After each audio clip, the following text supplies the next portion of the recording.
tenemos que tener en cuenta el tipo de fecundación de la planta, que eso era lo que habíamos visto en el teórico del miércoles pasado, los diferentes tipos de fecundación que había, los de tipo de reproducción que tenían las plantas. Entonces, ahora, según la forma de reproducción de las plantas, tienen una forma de mejorarlos. O sea, no es todo lo mismo. Entonces, bueno, arrancamos con mejora de autógamas.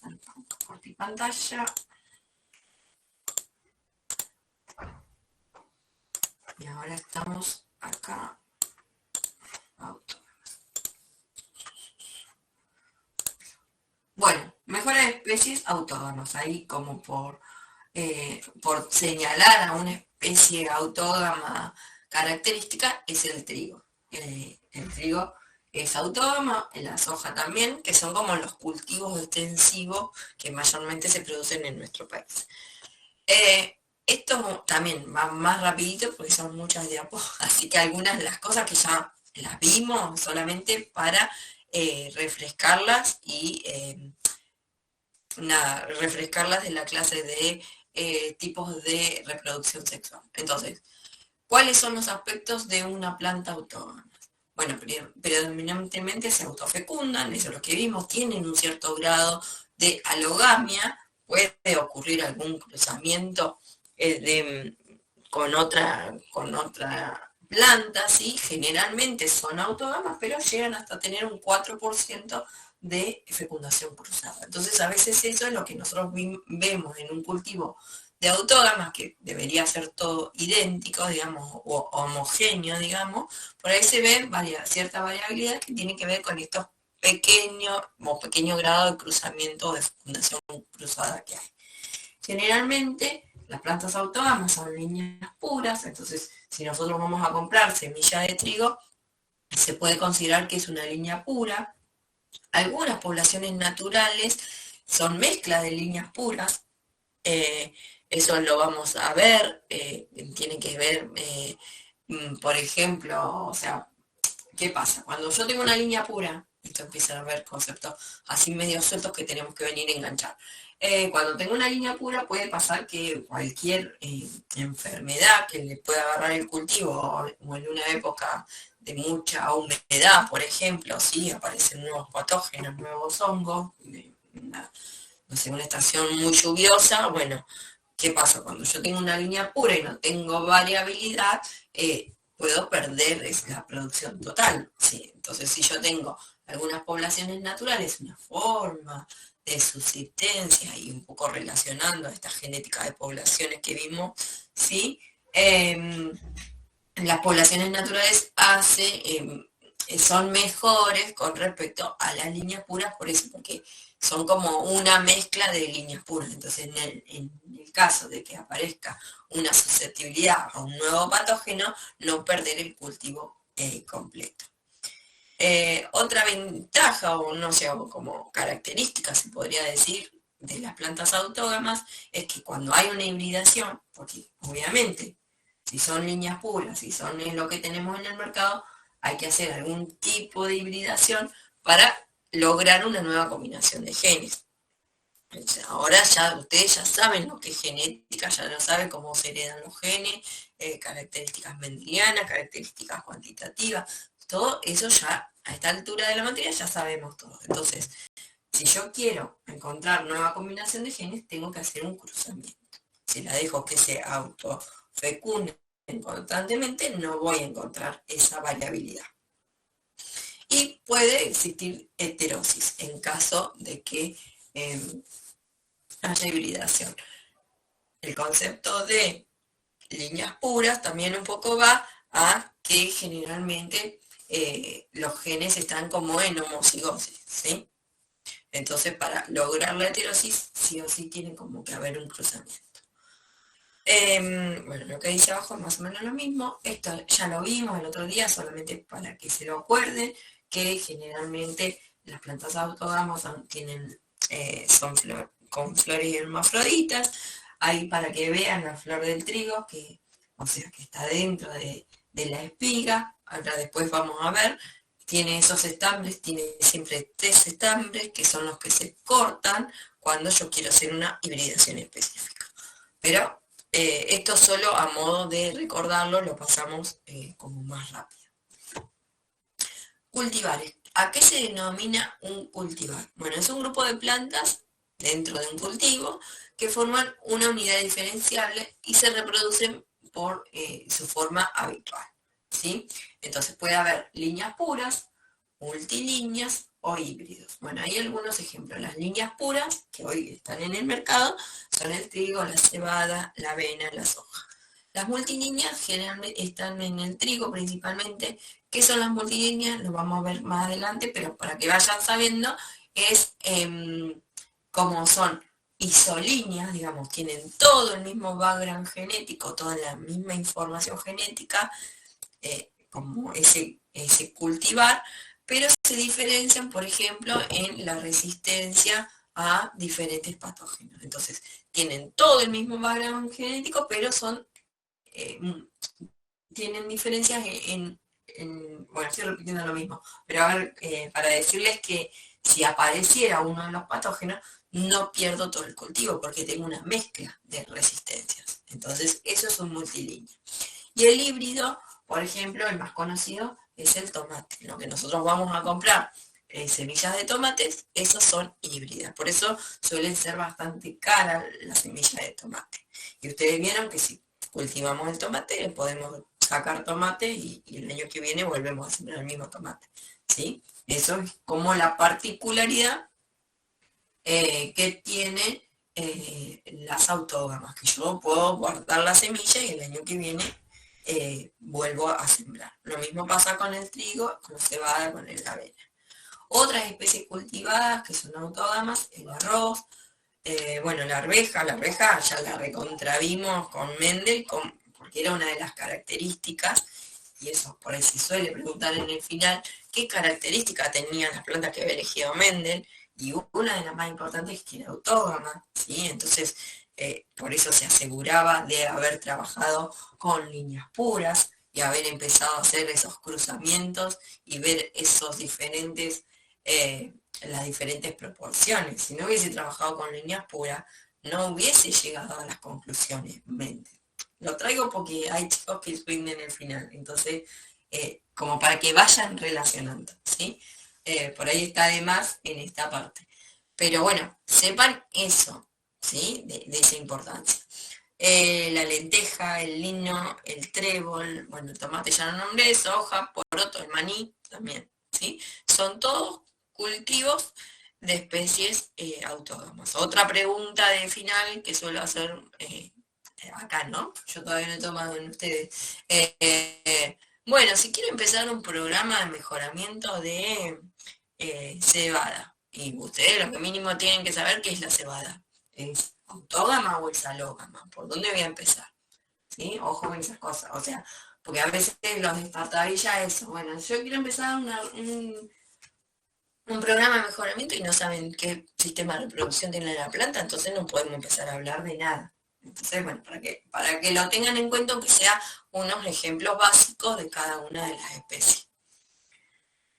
Ay, Dios. Y va a llegar el último día y me siguen llegando tarde. Franco. Ah, Franco, pero estaba en el otro. Bueno, no sé. Franco. Seguimos. Bueno, esos tips, digamos, les tiro.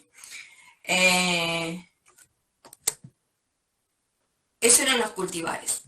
¿Qué son las variedades criollas? Es un grupo de plantas de una especie cultivada. Entonces acá se diferencia que no es una población silvestre que se reproduce, su propagación no es controlada. Y bueno, y pasa, y depende de todo, del ambiente, ¿sí? De los depredadores, con el sistema de distribución de las semillas. Bueno, no, una variedad criolla es una especie cultivada, donde ya tiene, a ver, no necesariamente un programa de mejoramiento fuerte, digamos, un programa de mejoramiento fuerte es hoy lo que es la semilla comercial, lo que vamos y compramos con una marca específica. Distinto es las semillas que comparten por ahí entre productores, entonces, o que las tienen guardadas desde hace mucho tiempo, y bueno, y siguen trabajando. La heterogeneidad de las poblaciones es debida generalmente a la mezcla o segregación de algunos loci, o sea, de algunas mutaciones que aparecen, ¿sí? Son como, no son tan homogéneas, porque no estamos hablando tanto de como líneas puras, sino hay diferentes cruzamientos naturales. Eso es una variedad criolla. Eh, entonces, una de las características de estas variedades criollas, como hay ciertos cruzamientos naturales o hay una heterocigosidad residual, eso quiere decir que no todos los genes están en homocigosis, ni recesivo dominante, la que sea, ¿sí? Entonces es más heterogénea un cultivo con variedades criollas. Hay una cierta selección natural, esto de supervivencia frente a un patógeno, cómo responde. También se puede hacer selección artificial. Y lo bueno que tienen como esta heterosis, digamos, le da cierta flexibilidad genética. Entonces, agronómicamente tienen mayor adaptación a lugares no tan ideales, ¿sí? Ustedes, bueno, no lo llegamos a ver, pero yo por ahí lo termino diciendo, o sea, cuando se hace un programa de mejoramiento, después se hace la evaluación de los rindes y de que se quiere evaluar, y por ejemplo, zonas marginales como las nuestras, ¿sí? Que no son provincias productoras de cultivos extensivos, ¿sí? No se prueban la nueva semilla, no es objetivo la adaptación a estos climas. Entonces, todo se hace en la provincia de Buenos Aires, Córdoba, Santa Fe, o sea, en la zona núcleo de la producción eh, agrícola. Sí, agrícola también. Entonces, bueno, trabajar con variedades criollas, o en esta región, o el otro día que salió el tema del maíz, que yo después les mostré que acá lo teníamos, bueno, o sea, lo que hizo el Comahue está buenísimo porque encontró o hizo pequeños cruzamientos o trabajó con variedades de la región, criollas que se adaptaban acá y no se basa en los híbridos comerciales que son de la zona núcleo. Entonces saca una variedad nueva para la región ahí del Valle Inferior. Entonces, bueno, y que están llegando hasta acá. Así que bueno, esos son los programas, o sea, no son tantas líneas puras ni híbridos así re grosos, pero sí sirven como para la adaptación a estos ambientes. No sé si alguien quería decir. Bueno.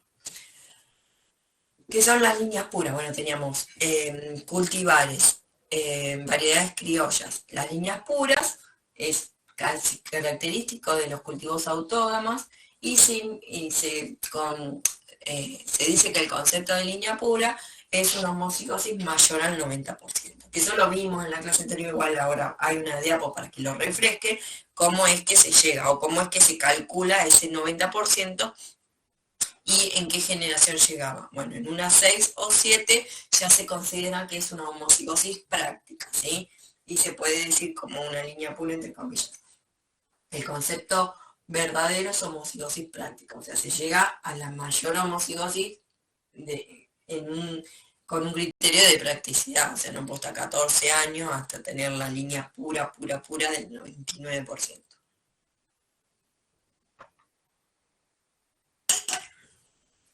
Y se obtiene por endocría, ¿sí? O por autopolinización, y selecciona a partir de la F2. O sea, por más o sea, en una F2, bueno, no me meto. Quédense con ese concepto, ahora vamos más adelante. Bueno, ¿cuáles son las alternativas para un mejoramiento?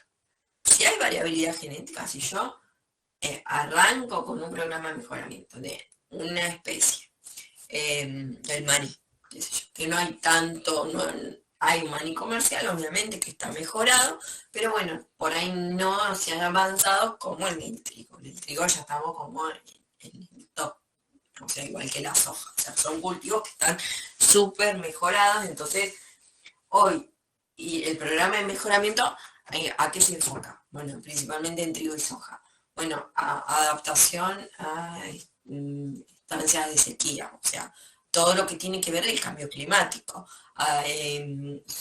resistencia a más patógenos, porque hoy lo que hay por subsanar es todo lo que tiene que ver con el cambio climático, con altas temperaturas, con periodos largos de sequía, con periodos largos de lluvia, con bajas temperaturas, o sea, el nivel de humedad. Entonces hoy los cultivos ya extensivos tienen esa proyección de mejoramiento. Pero bueno, entonces no hay variabilidad. Hoy en el cultivo extensivo, sí, si bien hay un banco de germoplasma de trigo, pero bueno, ya están seleccionados y ya hay buenas variedades comerciales que ya están en el mercado. Entonces, para hacer una selección tiene que haber variabilidad. Entonces, eso ya es más en un cultivo que no está tan mejorado, por ejemplo, como el maní, si vamos a una autógama. ¿Sí? Entonces, puedo hacer selección si hay variabilidad. Bueno, si ya con la variabilidad que tengo, como les digo, un cultivo que está súper comercial, bueno, para encontrar una mejora es por hibridación, ¿sí? Para encontrar nueva combinación de genes. O sea, lo que me hace una hibridación es que los genes se combinen. Acuérdense que para que haya hibridación tiene que haber formación de gametas, haber pasado por una meiosis, entonces en la meiosis ahí va a aparecer esa variabilidad genética, la nueva combinación, el retrocruzamiento, bueno, todo lo que vimos en genética, ¿sí? Bájenlo, que lo tenemos que usar para algo. Bueno, ¿para qué lo usamos? Para generar variabilidad genética. Entonces pueden ser cruzamientos complementarios y transgresivos y otros que también vamos a ver. La retrocruza es otro método, que ya también lo vimos en la clase pasada, ya tienen un indicio, y generalmente se usa para incorporar un buen carácter cualitativo, ¿sí? Uno o pocos genes. Por retrocruza no se hace un mejoramiento del rendimiento, ¿sí? Por retrocruza generalmente se mete una resistencia a un patógeno. Y híbridos para aprovechar la heterosis. ¿Qué pasa? En las autógamas no es como en las alógamas, no es que se recupera ese vigor híbrido, no pierden, o sea, hacer la forma de reproducirse, la autofecundación de las autógamas, no existe una depresión por endocría, ¿sí? Eso no se manifiesta en las autógamas. Sí se manifiesta un pequeño vigor híbrido que tiene que ver con esto que les digo de las nuevas combinaciones de genes que aparecen en un cruzamiento sexual. O sea, pero ese híbrido en las autógamas es una pequeña mejora con respecto a los parentales. Entonces vemos los tipos de selección si hubiese variabilidad genética. Entonces, el método, el mejoramiento de selección sin hibridación, no hay cruzamiento previamente. Entonces, una selección nasal, ya igual lo vieron, así que pasó rapidito, una selección nasal, se eligen las mejores plantas de una población, hago esas semillas, hago como un pool de semillas, mezclo todas las semillas y vuelvo a sembrar. Y ahí vuelvo a elegir a las mejores, ¿sí? De forma aleatoria. Las semillas se mezclan en igual proporción y sigo seleccionando en las siguientes generaciones. Es restringido, ¿por qué? Porque es para un principio de un programa de mejoramiento, o sea, no, es algo que no, es una especie bastante silvestre o que no ha sufrido ningún programa de mejoramiento y ahí puedo hacer una selección nasal, ¿sí? Esto, variedades primitivas. Principalmente tiene que ver con la adaptación ambiental, eso sí me sirve, una selección nasal. De hecho, estuve leyendo la noticia que mandó Ximena y es lo que se hizo para el maíz, ¿sí? Lo que primero se hizo es una adaptación ambiental o evaluar eso para sacar una nueva variedad que se adapte a la zona. Y los caracteres deben tener una heredabilidad alta. ¿Se acuerdan que la heredabilidad era un concepto clave en lo cuanto se iba a heredar ese carácter? Si la heredabilidad era baja, el carácter estaba más influenciado por el ambiente y menos por la genética, ¿sí? Entonces, para hacer selección nasal hay que trabajar con caracteres que tengan una heredabilidad alta. Y como que tampoco es algo tan simple de tener o de identificar. Lo que se obtiene es una mezcla de líneas puras, pero bueno, podría servir, ¿sí? Como variedades criollas, ¿sí? Que era una mezcla, o de cultivares. Y bueno, esto es lo que se puede aplicar a poblaciones naturales que nunca fueron objeto de selección intensiva. Otro método de selección sin hibridación y que se puede hacer es a través de la selección individual o genealógica. Esto se diferencia, es que ya identifico las semillas. Yo antes en la masal mezclaba todas las semillas de todas las plantas en la misma proporción y como tenía un pool de semillas las volví a sembrar. Bueno, acá ya identifico qué planta tiene los caracteres que a mí me interesa y la selección, las semillas de esa planta las paso directamente a un surco o parcela. Entonces, de planta a surco. Y ahí vuelvo a seleccionar. Ya no selecciono por planta, ya selecciono por surco. Yo ya sé que el origen de cada surco es una planta diferente. Entonces, de ahí paso a aumentar la cantidad de semillas más que nada, ¿sí? Entonces ya tengo seleccionado el surco que venía de una primera selección de la planta y lo que hago es sembrar en una parcela más grande para incrementar la semilla. Y ahí ya puedo decir, o sea, acá no tengo que hacer 7 generaciones. Eso otra cosa que yo ahora voy a empezar a marcar, porque después cuando miran todo es una ensalada.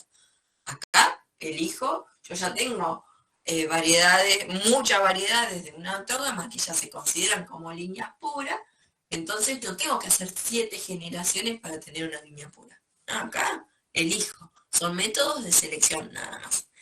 Y después se hacen, una vez que incrementé la cantidad de semillas, hago los ensayos comparativos de rendimiento, SR. Y los SR son multilocacionales, o sea, se hacen en distintas localidades para ver, por ejemplo, adaptación. Y después, si tengo una variedad nueva y distinta a lo que hay en el mercado, que después ya con la clase de ley de semillas ahí van a ver cuáles son las condiciones para escribir una nueva variedad, puedo registrar el cultivar o la variedad como propia. ¿Qué es un ensayo comparativo de rendimiento? Esto lo metí porque yo lo doy aparte, ¿sí? Un ensayo comparativo de rendimiento se hace en las etapas avanzadas de un programa de mejoramiento y se hacen en distintos sitios durante una serie de años. Básicamente se eligen en Argentina están las redes de los SR, para cada cultivo hay una red, que generalmente están involucrados los INTA. Entonces, todos los INTAs son, no, todos los INTAs no, ciertos INTAs ciertos INTAs de ciertas regiones participan en los ensayos de comparativo de rendimiento de un cultivo. Acá, por ejemplo, en el INTA de acá del Valle Inferior de Río Negro tenemos el ensayo de la festuca, que nosotros hacemos la visita y nos explica el técnico del INTA, nos explica bien estos ensayos, es la parte, lo hacemos en mejoramiento. ¿Qué hace? No sé, hay, no sé, 20 variedades de un cierto cultivo, de cualquier cultivo que sea, y los prueban en diferentes ambientes. Entonces, ese ensayo tiene una normativa, o sea, no puede hacer cualquier ensayo, y se hacen hasta, creo, 3 o 4 años sucesivos, ¿sí? Entonces, se analiza el comportamiento en rendimiento de esas nuevas variedades que quisieran salir al mercado. ¿Por qué es multiambiental? Porque, bueno, también se evalúa la estabilidad de los rendimientos probada que tienen que ver con los genotipos, que cómo responden los genotipos a varios ambientes y ambientes específicos. Estamos hablando de rendimiento, carácter cuantitativo, multigénico y influenciado por el ambiente. Entonces, eso me justifica por qué lo tengo que hacer multiambiental y que además de la adaptación, estoy evaluando la estabilidad de los cultivos. Por eso también se hace 4 años consecutivos. O sea, si esas nuevas líneas son capaces de mantener sus rindes durante 4 años consecutivos. ¿Alguien quiere hacer una pregunta? Pues yo no veo la parte de mensajes. Sí, yo, Susana soy. Sí, Eh, no me quedó claro si en las distintas localidades se siembra el mismo genotipo. Si yo tengo 20, en todas voy a sembrar los 20. sí, en todas siempre los 20. ¿Está bien? ¿En cuántas parcelas? Bueno, bueno, ahora bien, a la parte experimental la explico un poquito también. Y bueno, como son cuantitativos, depende de la interacción genotipo-ambiente, entonces por eso se hacen en multilocalidades. Generalmente en las localidades, o sea, no se hace en, no sé, en climas extremos. En Ushuaia se hará de cultivos de Ushuaia, no sé. Bueno, yo les cuento, acá por ejemplo no se hace de trigo, creo que no. No sé en el INTA de Patagones, porque al ser de secano es otro. Así que no me quiero meter, pero bueno, eh, no sé, justo también estoy trabajando con la gente de Bordenave en la provincia de Buenos Aires con cebada. Bueno, la cebada no llega hasta acá, llega hasta Bordenave, el sur de la provincia de Buenos Aires, hasta Bahía Blanca. Pero bueno, tienen como en la región donde los cultivos se adaptan mejor. Esos son, y para el INTA, digamos, o para los técnicos del INTA también es como un plus, porque entran en esta red de cada cultivo. Eh, Bueno, algunas partes metodológicas que lo pueden ver deben llevarse a cabo en terrenos de consistencia y fertilidad semejantes, o sea, tampoco muy distintos. Los suelos tienen que tener cierta fertilización y características. No es conveniente realizar el mismo ensayo 2 años seguidos en el mismo terreno. Esto es lo que les decía. Bueno, se ensayan durante 4 años, pero nos explican nosotros, el técnico de acá, que tienen que cambiar todos los años. Cómo rotar, digamos, la ubicación, qué sé yo, tiene que ver también con la sombra. Acá hay mucho, digamos, mucho respaldo de las cortinas de viento, digamos, bueno, como ustedes. Entonces, bueno, la ubicación de estos cultivos también está todo normalizado, porque después los resultados se acopian y bueno, y esa es la información que les llega a las empresas o quien esté queriendo sacar las nuevas variedades. El laboreo debe ser de forma uniforme y son terrenos destinados a estos ensayos y se hacen pequeñas parcelas aumentando el número de repeticiones. Bueno, ahí un ejemplo, cereales, leguminosas, maíz. Y tiene que estar lo más alejado de los montes y poblaciones, con lo que se disminuirá el daño producido por pájaros durante la siembra y la cosecha. O sea, se tiene que garantizar esos cuidados principalmente. Esto es un ensayo comparativo de rendimiento. Fíjense que se divide en bloques el experimento, entonces si tengo 20 variedades para analizar, bueno, voy a sembrar 20 parcelas, ¿sí? De forma aleatorizada. Esto es el diseño experimental. Y voy a tener 4 bloques, o sea, cada línea, sí, no sé si ven el mouse, esto es un bloque, esto es otro bloque, esto es otro bloque, y esto es otro bloque, ¿sí? Entonces, acá siembro las 20, 20, 20, 20, de forma aleatorizada.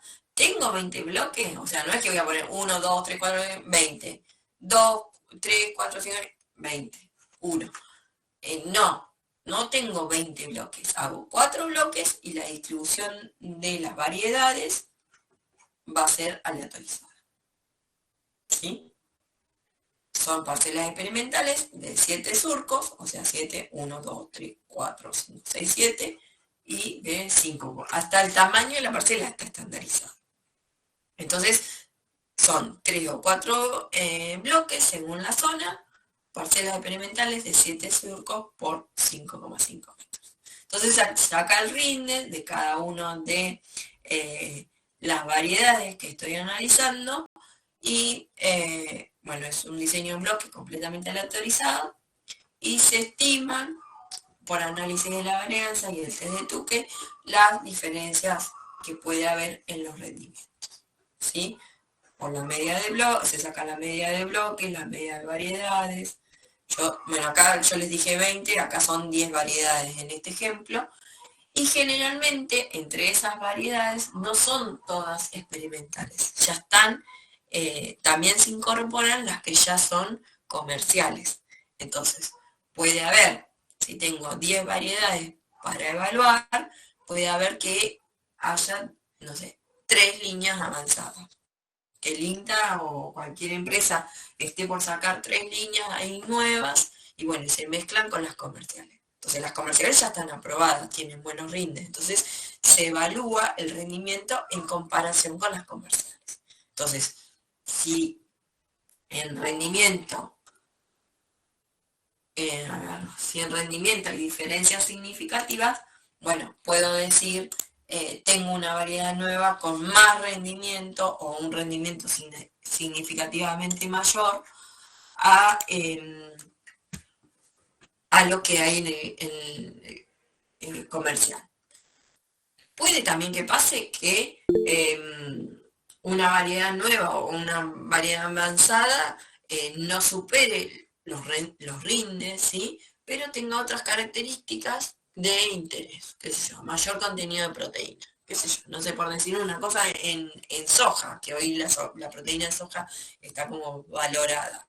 Entonces, bueno, yo puedo sacar una variedad nueva de soja al mercado que no me supera en rinde a lo que hay, pero tiene, no sé, un 2% más de proteína, que eso a veces es un valor agregado y lo pueden pagar. No sé si hoy se paga el contenido de proteína. Pero bueno, una cosa sí, o sea, tienen que si no tener otra característica para que valga la pena sacarlo al mercado. Porque también lo van a ver en la ley de semilla, que sacar al mercado un nuevo cultivar es carísimo. ¿Sí? Porque hay que pagar un montón de permisos, digamos, y bueno, y hay una inversión fuerte desde este punto, o sea, todo ensayo, la financiación de todo esto. Por eso generalmente o lo hacen, no sé bien cómo es la parte económica, quien banca, digamos, todos estos ensayos, banca el técnico, que se hagan con los cintas. ¿No? Eso, la verdad, desconozco. Sería una pregunta para hacerle cuando vayan a la visita. Pero bueno, no sé quién lo financia, digamos, porque es un gasto hacer estos ensayos. Pero son necesarios en cualquier programa avanzado donde yo ya quiero sacar una variedad nueva. Esto es un paréntesis para continuar con la mejora de autógamas. Bueno, y veníamos por la selección individual, ¿sí? Entonces, cada progenie, yo elijo una planta, la siembro a un surco, de surco a parcela, en parcela ya voy a hacer los ensayos comparativos de rendimiento. Ventaja y desventaja es que se puede por ahí, por alguna característica o por alguna condición ambiental, se pueden eliminar progenies completas. O sea, si yo en la primera selección he elegido una planta, después la llevo al surco y por, no sé, por que apareció una plaga, no sé, un hongo o algo, y perdí, y ya ahí no la seleccioné porque no era buena, porque era susceptible, qué sé yo, y puedo perder muchos otros caracteres agronómicos que tal vez no los estaba considerando, ¿sí? Se puede usar con caracteres de baja heredabilidad, esto como un poco más real, a lo que les decía, que la heredabilidad alta es un carácter bastante difícil que sea así, más que nada en caracteres cuantitativos. Y la otra ventaja es que se pueden obtener una o varias líneas puras, homocigotas y perfectamente individualizadas. No es como la basal que tenía una mezcla y bueno, anda a saber de dónde venía y cómo y cuál era su origen. Bueno, acá yo lo tengo identificada, ya sé de qué planta venía y puedo hacer una línea pura a partir de ahí. Bueno, estábamos en selección si había variabilidad genética. Generalmente ya eso hoy con lo que ha avanzado el mejoramiento ya no lo tengo. Entonces tengo que hacer hibridación.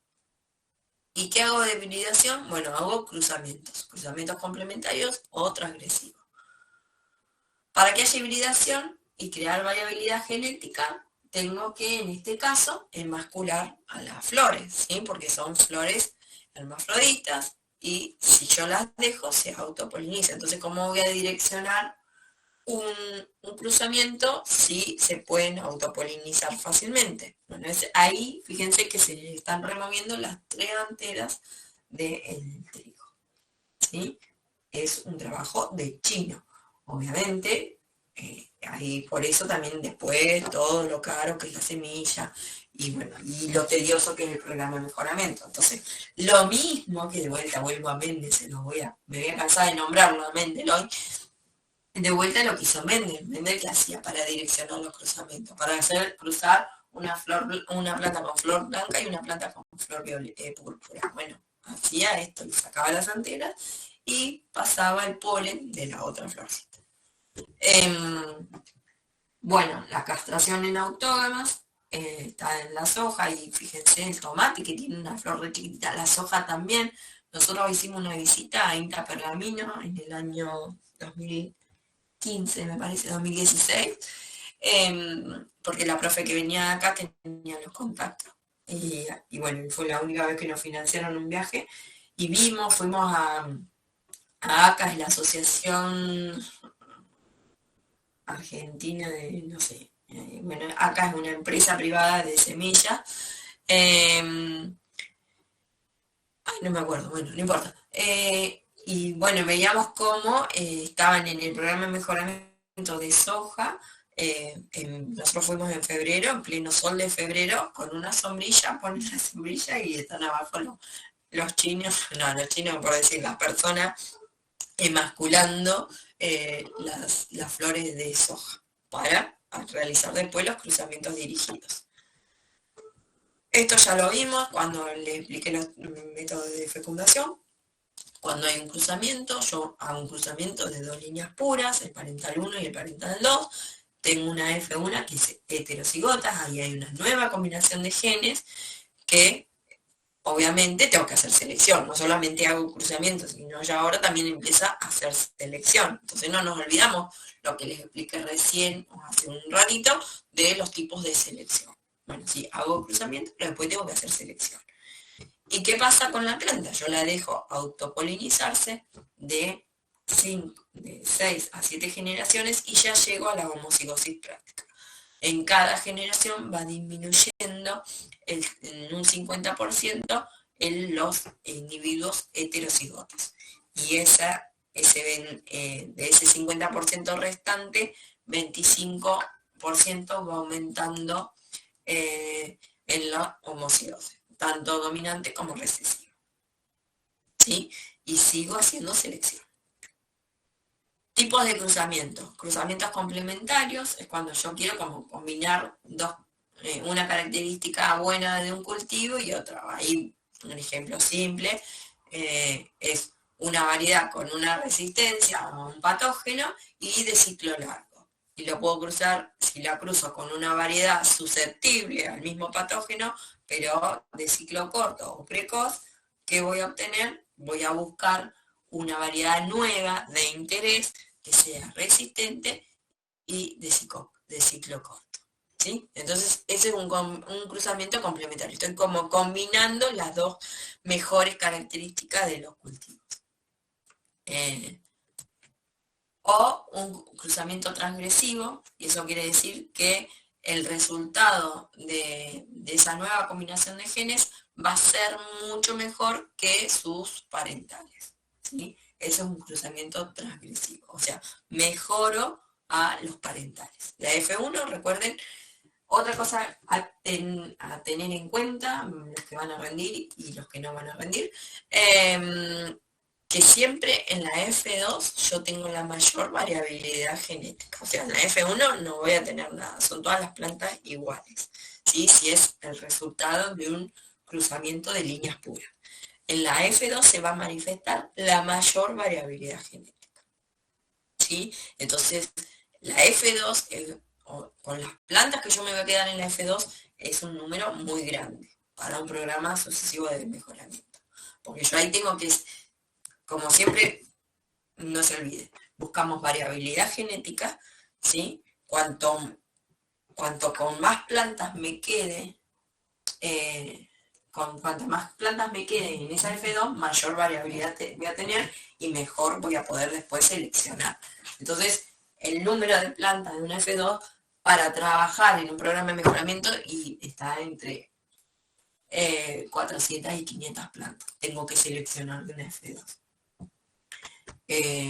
Para asegurarme después que me responda y en sucesivas autofecundaciones sigan manteniendo las características. Bueno, esto es lo que les decía, con mayor o menor intensidad que sus progenitores. Eso es un trabajo. Hay otros tipos de cruzamiento.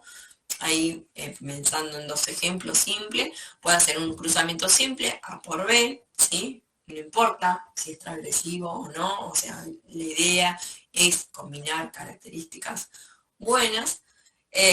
Cruzamientos compuestos, A por B, después por C, o A por B. Esto ya vimos algo, que lo llaman como híbridos simples, híbridos de 3 vías, híbridos dobles, pero bueno, los híbridos los voy a dejar, no los quiero traer tanto acá para que no se confundan, los vamos a dejar más para la segunda parte, que es alógamas.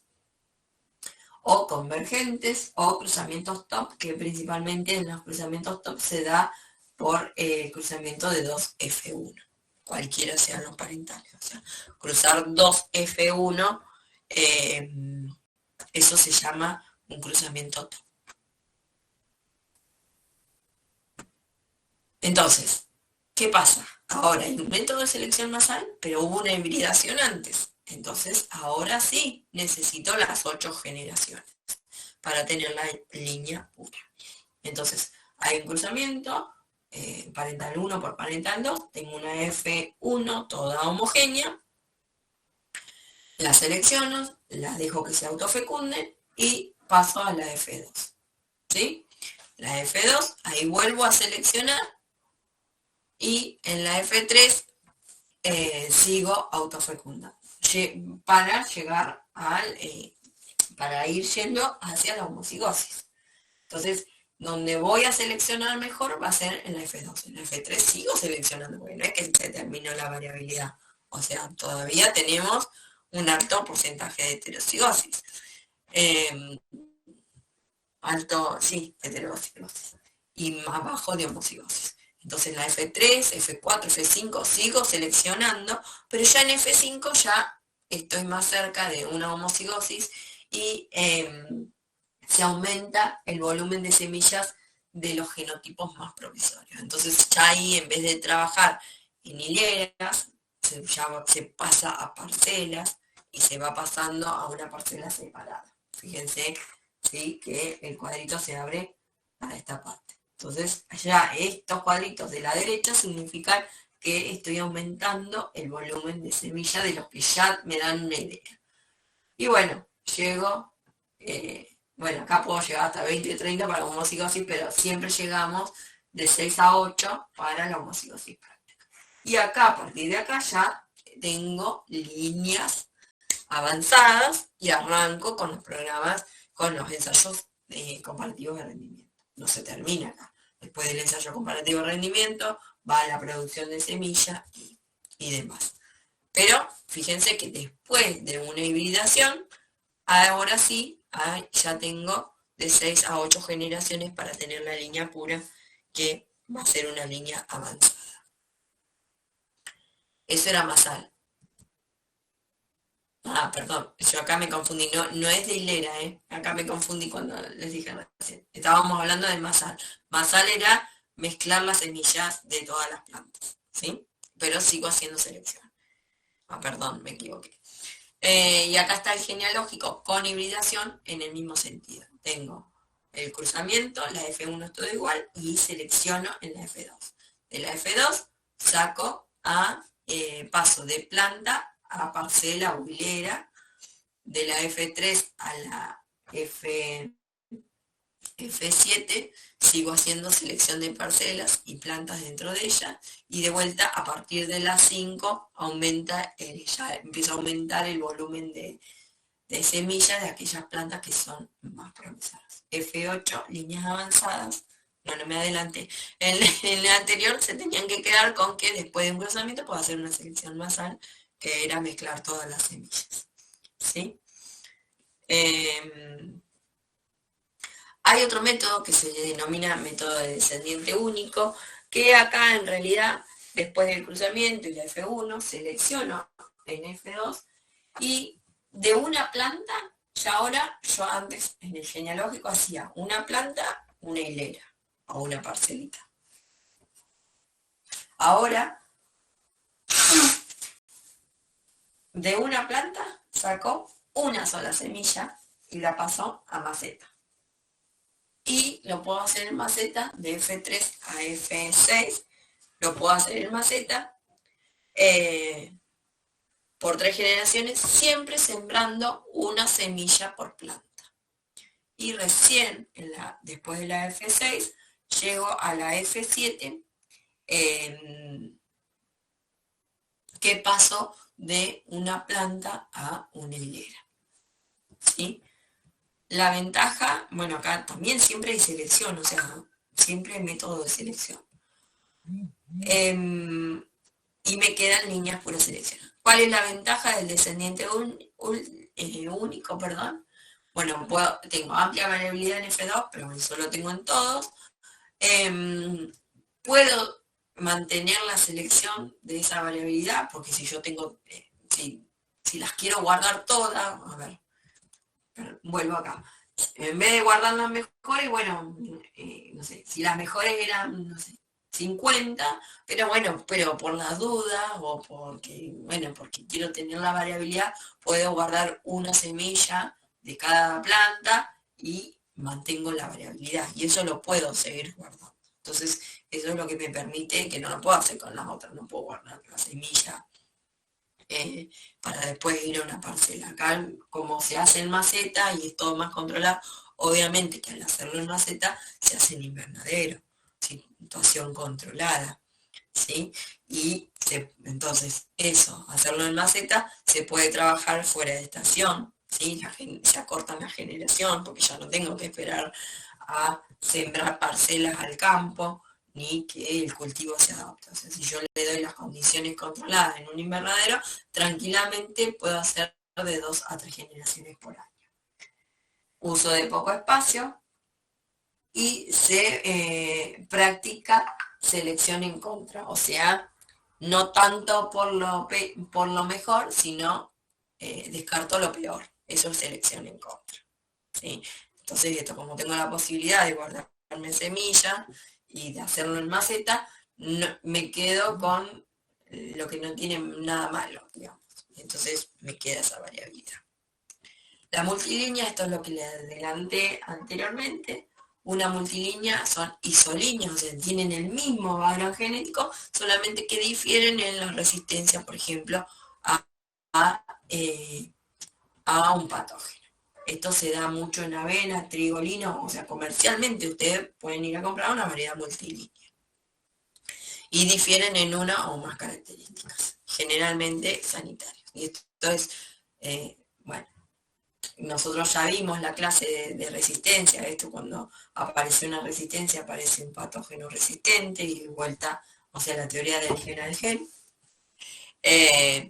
Y bueno, entonces se puede tener variedades multilíneas de, por ejemplo, de trigo. Y es una mezcla equilibrada, o agronómicamente, o sea, agronómicamente, o sea, las resistencias también son de interés agronómico, pero pensando en la calidad del trigo o el rendimiento, eso se va a mantener. Solamente van a diferenciarse en la resistencia al patógeno siempre y cuando el patógeno aparezca. Si no aparece, va a ser como todo lo mismo. Y esa es una variedad multilínea. Tengo el WhatsApp. Bueno, lo importante es que son isogénicas y la utilidad primaria es para la resistencia y es para reducir la posibilidad que el patógeno quiebre los diferentes alelos. Esto también lo vimos en la clase de resistencia, o sea, cuanto más horizontal era la resistencia, era más difícil de quebrar, digamos, la resistencia. La resistencia se quebraba cuando era vertical, era un solo gen, no era poligénica, entonces ahí se quebraba mucho más fácil. Entonces, como un cultivar o una variedad multilínea, te garantiza un poco esto, que el patógeno no pueda quebrar la resistencia. El método de doble haploide, básicamente lo que se hace es todo cultivo in vitro, o sea, ya el de descendiente único ya nos dio muchas ventajas con respecto a los métodos tradicionales de selección. Bueno, el de doble haploide, ¿cómo se obtiene? Bueno, después de un cruzamiento tengo la F1 y en realidad me quedo con los granos de polen. Yo lo que cultivo en un cultivo in vitro son los granos de polen. Esa planta que se regenera a partir de darle todos los nutrientes necesarios, no se preocupen, cultivo in vitro lo vemos en asexuales. El cultivo in vitro ya les adelanté que era una forma de tener la planta en condiciones de esterilidad y con todos los nutrientes y las condiciones necesarias para restablecer un nuevo individuo. Se puede restituir una planta completa a partir del grano de polen.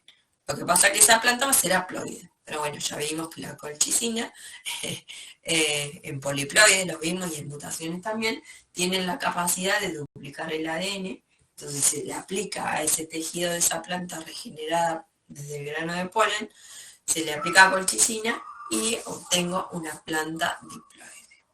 Ahí transfiero a maceta, invernadero, condiciones controladas y puedo hacer una siembra y selección a partir de los dobles haploides.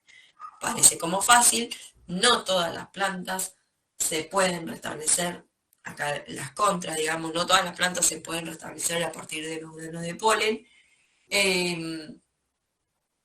o son difíciles de obtener los protocolos y ajustar que se regenere una planta completa con todas las características deseadas, sin que no se estén perdiendo cosas.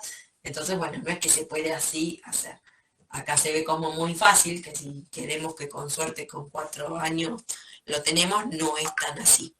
Lleva como más años todo lo que es la puesta a punto del método. Pero bueno, se ha avanzado y muchos programas de mejoramiento van por este lado, ¿no? Porque la idea es, ¿cuál es? De librarnos de esas 8 generaciones de estar haciendo parcelas, porque, o sea, yo lo explico acá con un grafiquito muy lindo, pero eso implica campo, implica gente, la gente que tiene que emascular la planta, la gente que después tiene que hacer los cultivos, cosecharlos, bueno, todo el trabajo a campo que ustedes más que yo lo saben, que implica una cosa así. Entonces, bueno, se está queriendo adelantar algo, una forma puede ser el doble haploide. Entonces estábamos viendo como alternativas de mejoramiento y ahora vemos la retrocruza. Generalmente se utiliza para incorporar un buen carácter cualitativo, algunas veces relacionados con las resistencias, si bien las resistencias podían ser poligénicas o monogénicas, bueno, cuando es monogénica es como fácil de introducir por una retrocruza.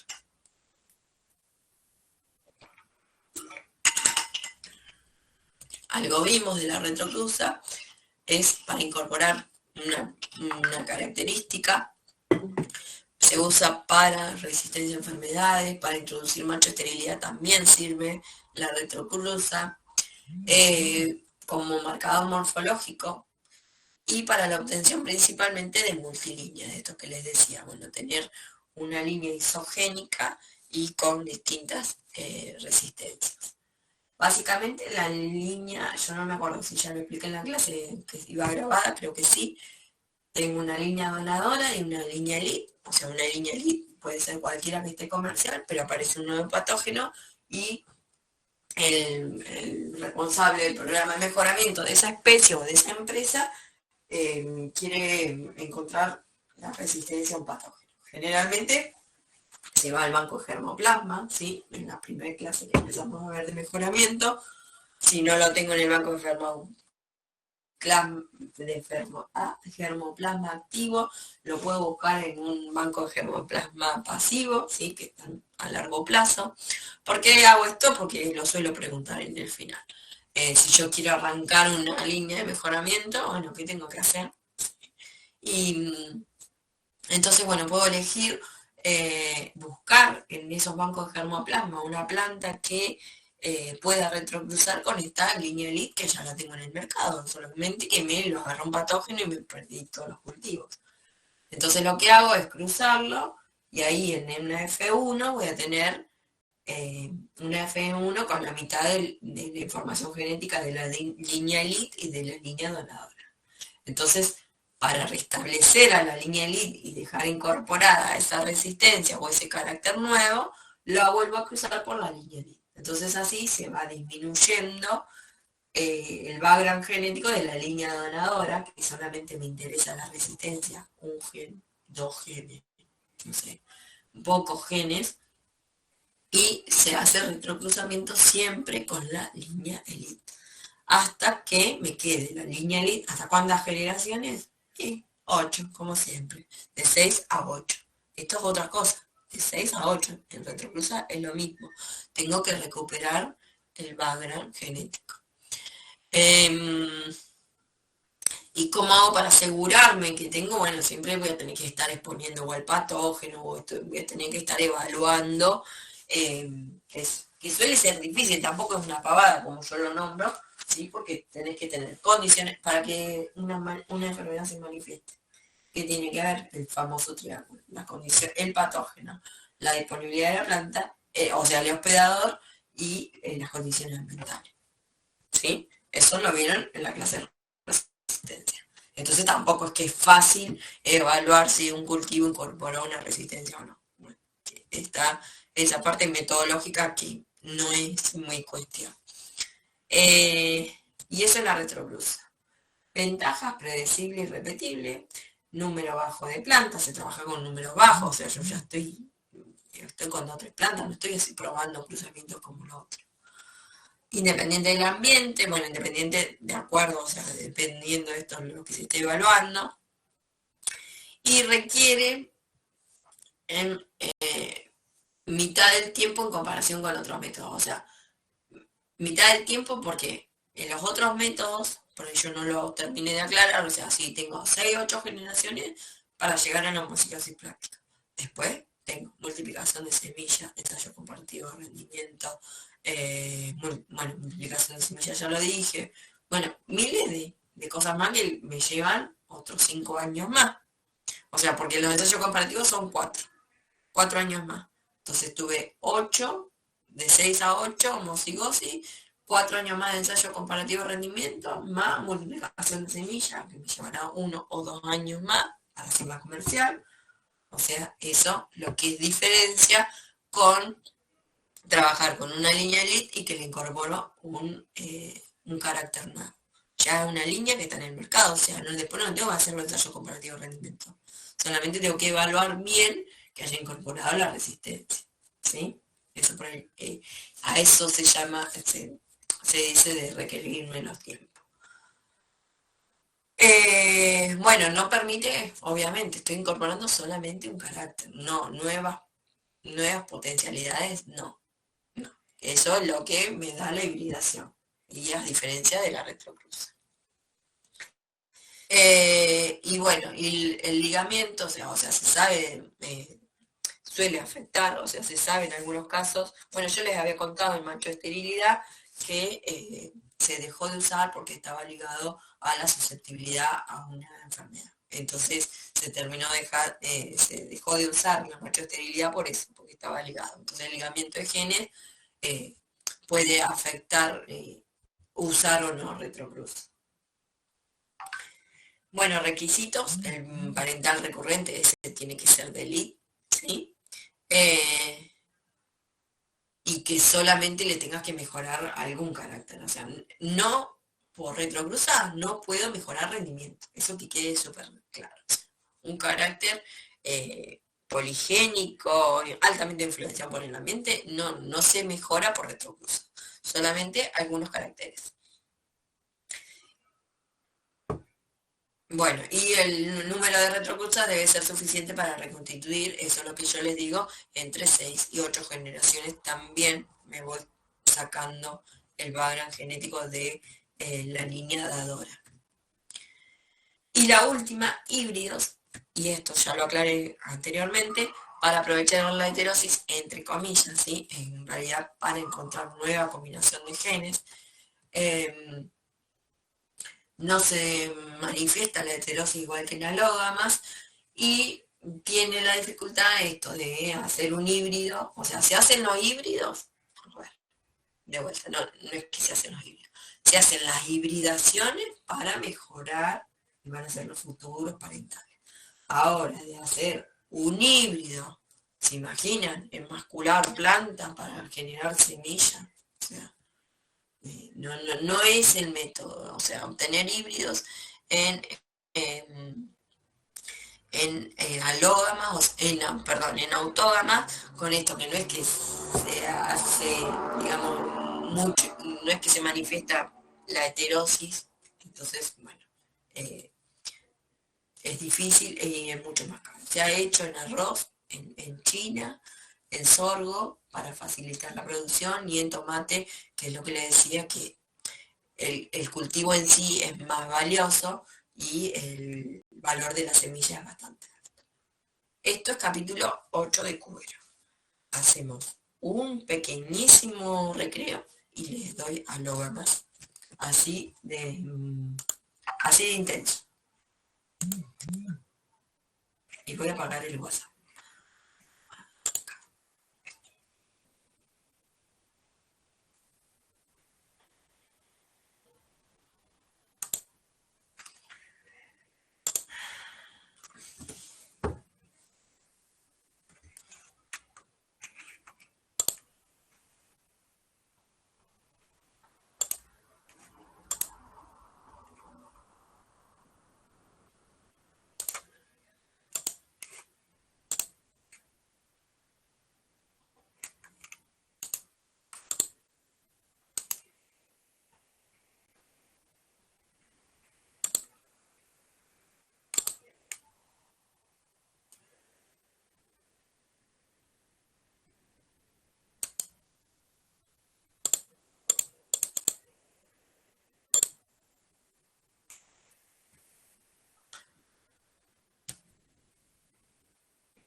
Bueno, acá estamos.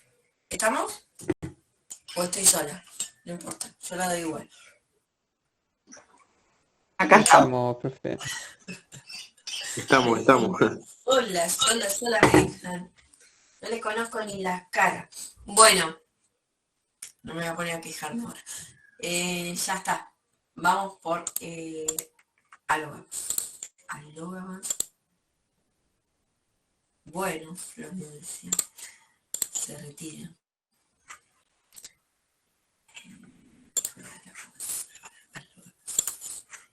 ¿Se entendió? Autógamas. Los que ya habían escuchado algo. Bueno. Alógamas. Ejemplos claves, maíz y girasol. Bueno, después tenemos a la cebolla también. Aspectos generales. Bueno, presentan un alto porcentaje de polinización cruzada de manera natural, de forma natural. Habíamos visto en la clase pasada que tenía que ver principalmente con sus formas de reproducción, las formas de las flores, de cómo estaban los estambres en relación a los pistilos. Bueno, había muchas características de las flores que podían afectar la endogamia. También la autoincompatibilidad favorecía la endogamia. Y la particularidad, fenotípicamente, son poblaciones, o sea, una población de alógamas, en general, de polinización libre, son heterogéneas. Y las plantas individuales son heterocigotas. Entonces, ya ahora cambiamos el eje totalmente opuesto a las autógamas, ¿sí? No solo la forma de reproducirse, sino genéticamente y fenotípicamente son diferentes.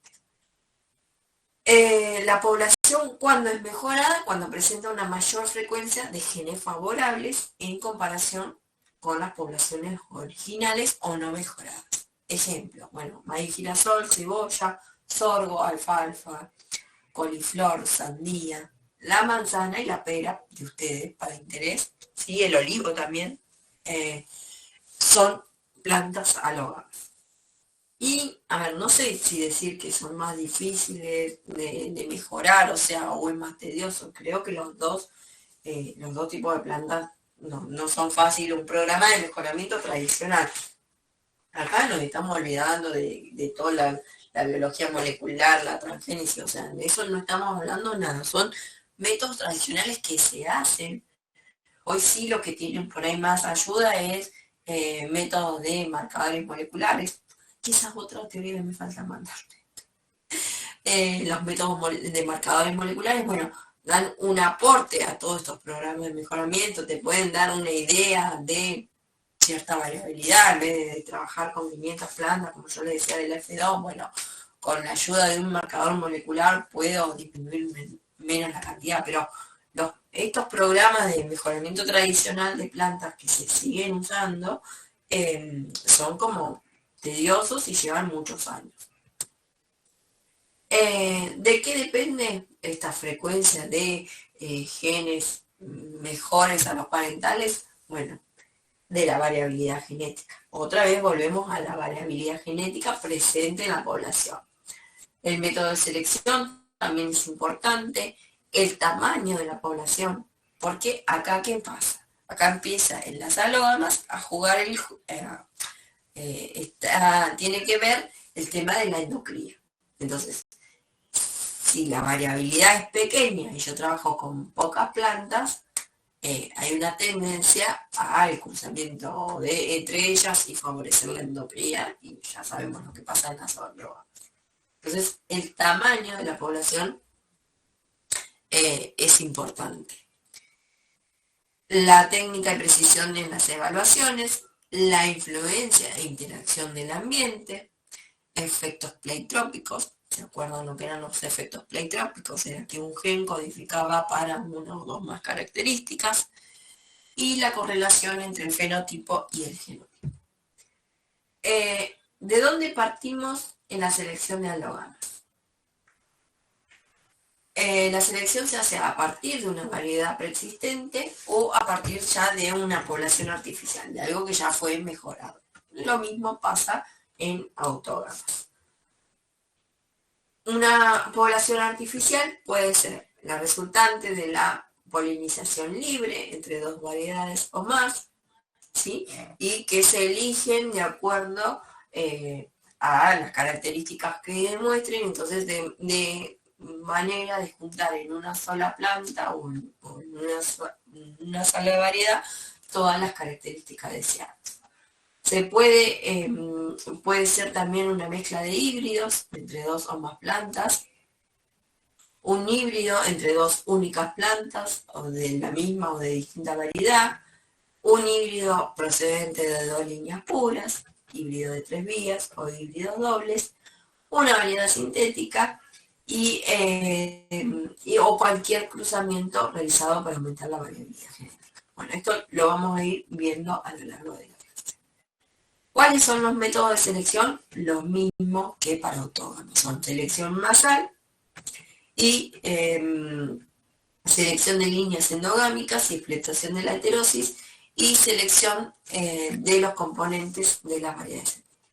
Los componentes, o sea, lo que se hace como para seleccionar, si por ejemplo los componentes del rinde en una planta, les hablo del maíz porque es donde yo aprendí y siempre tengo el ejemplo del maíz.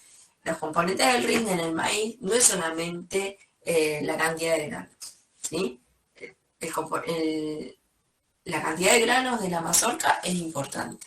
El tamaño de la mazorca también. Si yo tengo una mazorca chiquita, no importa la cantidad de granos, o sea, es proporcional. Otro componente del rinde, el ancho del tallo. Cuánto es el largo de la hoja. O sea, todos son componentes del rinde, porque la energía que gaste la planta para producir granos va a estar condicionada de cuánta energía gaste en producir otros órganos vegetativos. Entonces, un método de selección es elegir por componentes. Y la explotación de la esterosis es otra cosa, si se manifiesta esa esterosis o no se manifiesta. No siempre se... O sea, eso es otra cosa que tiene que quedar en claro. En las plantas alógamas no siempre se manifiesta el vigor híbrido, ¿sí? Hay combinaciones de genes que no recuperan el vigor híbrido.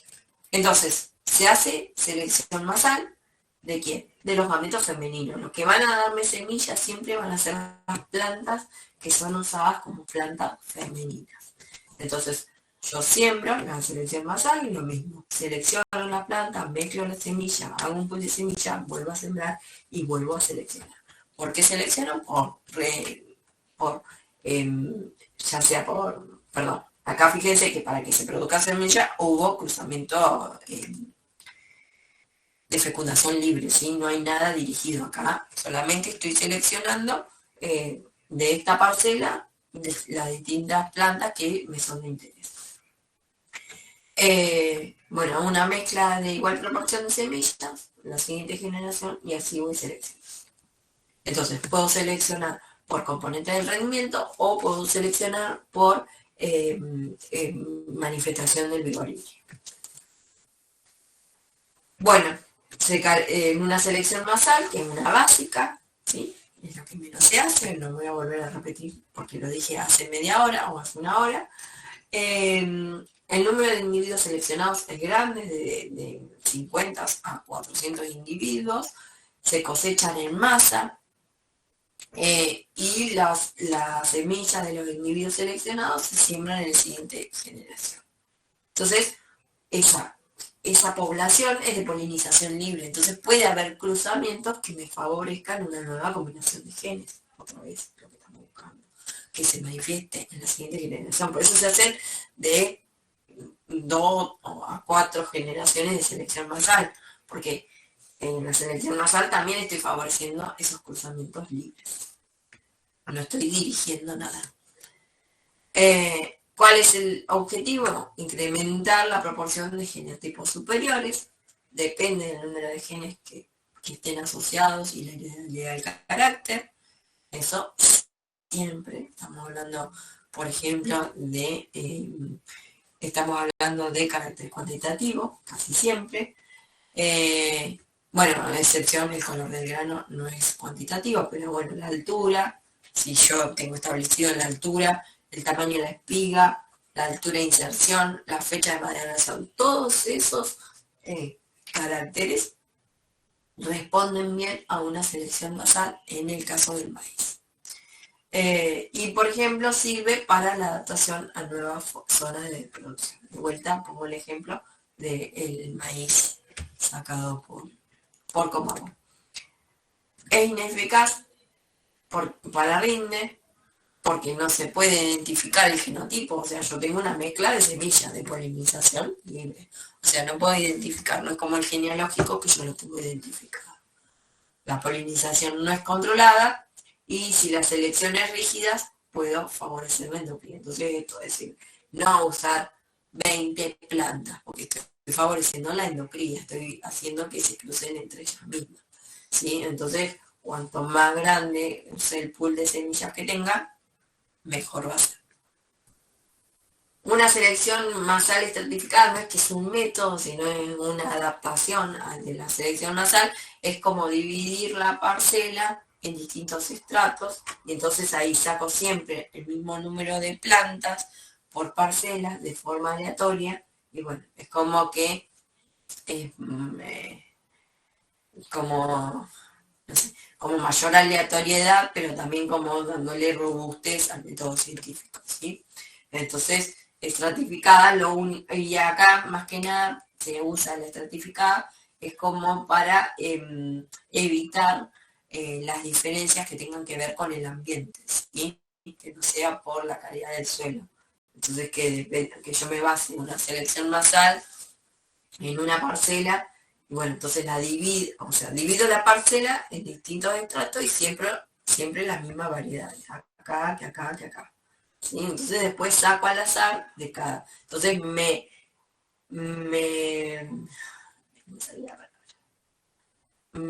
como que me libero, me sale. Bueno, sí, me libero de que acá esté menos fertilizado que acá en el medio. No sé, por una cosa así. O que la densidad de siembra me afecte acá más que acá. Entonces, bueno, esas cosas las independizo. Ahí no me salía la palabra. Me independizo de las condiciones ambientales para hacer la selección. Eso no es un método distinto, sino se utiliza para eso. A ver, no es solamente en alógamas, sino también en autógamas, que por ahí me quedo acá colgada. Bueno, ¿qué son las líneas puras en alógamas? Las líneas puras, o consanguíneas, o homocigotas, habíamos dicho en la primera presentación que eran heterocigotas, ¿sí? Entonces, para hacer una línea pura tienen que estar los genes en homocigosis. ¿Cómo se obtiene? A partir de obligar a la planta autógama a autofecundarse, una autofecundación forzada, durante varias generaciones. ¿Cuántas? De 6 a 8, a la homocigosis práctica. Entonces yo quiero tener una línea pura de alógamas. Chicos, es re difícil hablar con las dos palabras. Me confunde. Yo quiero lograr una línea pura de alógamas, bueno, la tengo que forzar a autopolinizarse. Y esos son los que hacen las empresas de mejoramiento. Se autofecundan las plantas alógamas. ¿Qué pasa? Una importante pérdida del vigor. Y entonces acá sí se llaman las generaciones S. Y acá no estoy hablando de F1, F2, estoy hablando de S, de selfie, de autopolinización. Entonces, cuando se cruzan dos líneas puras después de las plantas obtenidas después de la octava generación, el híbrido recupera el aspecto normal y a veces hasta mejor que sus progenitores, ¿sí? Porque ese híbrido va a ser la mezcla de la combinación de los genes, de los que yo voy a hacer. O sea, yo tengo una población, una variedad de plantas alógamas, ¿verdad? Por X carácter, por lo que sea, la altura de la espiga, el tamaño de la mazorca, el número de granos, o sea, por la característica que yo quiero, la selección, ¿sí? Entonces digo, esta la voy a hacer línea pura para que sea progenitora de mi futuro híbrido que voy a sacar al mercado. Bueno, elijo esa planta. Ahora, el vigor híbrido se supone que va a mejorar eso, porque se va a combinar con otra que a mí también me pareció que era buena y la llevé a línea pura, después la crucé y las dos recuperan el vigor híbrido. Y eso supuestamente, ese vigor híbrido, tiene que ser igual o mayor a las características de los parentales. ¿Sí? Bueno, esto le pasa a una planta de maíz cuando se autofecunda. La S1, la S2 hasta la S6. Fíjense que son plantas. O sea, yo acá no pretendan elegir en una S6 cuál va a ser el mejor padre. O sea, porque la planta que voy a ver va a ser un desastre. O sea, yo tengo que decidir acá en S0, ni siquiera S1, en S0 cuál puede llegar a ser un mejor padre de un híbrido. Pero yo en S6 no puedo elegir por planta linda o por carácter que esté buscando. ¿Sí? Eso también tienen que tenerlo en cuenta. Y siempre trabajamos con la planta femenina. ¿Sí? Eso también que quede claro. Entonces, esto es lo que pasa cuando hay la línea 1 con la cruza 2. Fíjense que el híbrido es mejor que las líneas, bueno, estaban endocriadas. Acá no hay foto de cómo eran individuales. Y también fíjense cómo se manifiesta en el tamaño de la mazorca el cruzamiento de estas líneas puras. La efectividad de la utilización de la heterosis se consigue a través de la selección de las plantas individuales en poblaciones de polinización libre, esas que yo digo, bueno, esta por ahí puede ser buen padre, bueno, pero la tengo que dejar en polinización libre, porque esas eran alógamas, y las elijo. Y la obtención y mejora de las líneas consanguíneas. Yo, además, esas líneas consanguíneas las puedo mejorar. Y después, ¿cómo selecciono esas líneas consanguíneas que den las mejores combinaciones híbridas? O sea, si bien yo las había pispeado y sabía, y no las puedo elegir por su fenotipo, pero tampoco las puedo elegir a simple vista. O sea, yo tengo que hacer alguna prueba, y la prueba, ¿cuál es? La prueba de la progenie. O sea, yo tengo que ver qué progenie me van a dar esas plantas endocriadas y reprimidas, qué progenie me van a dar.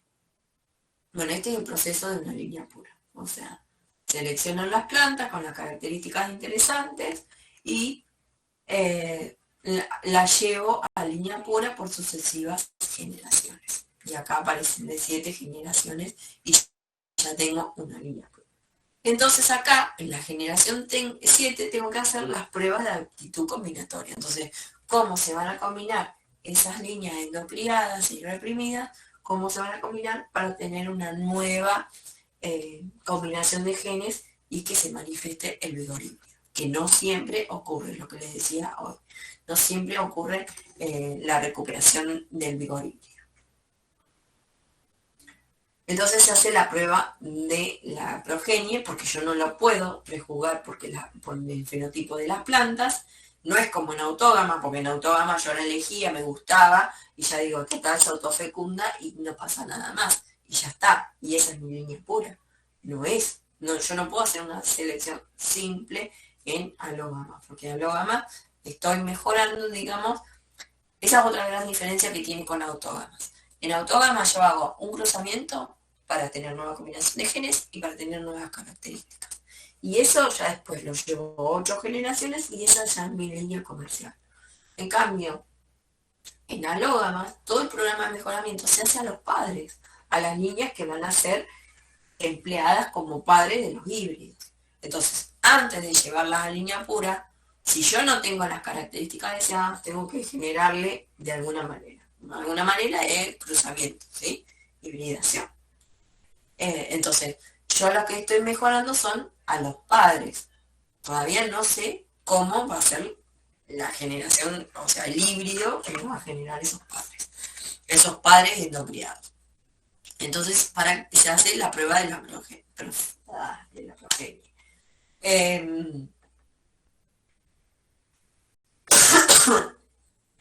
Generalmente, para hacer la prueba de la progenie, puede ser una polinización abierta o normal, y a ver, yo tengo distintas líneas puras, y bueno, y dejo a ver cómo se cruzan.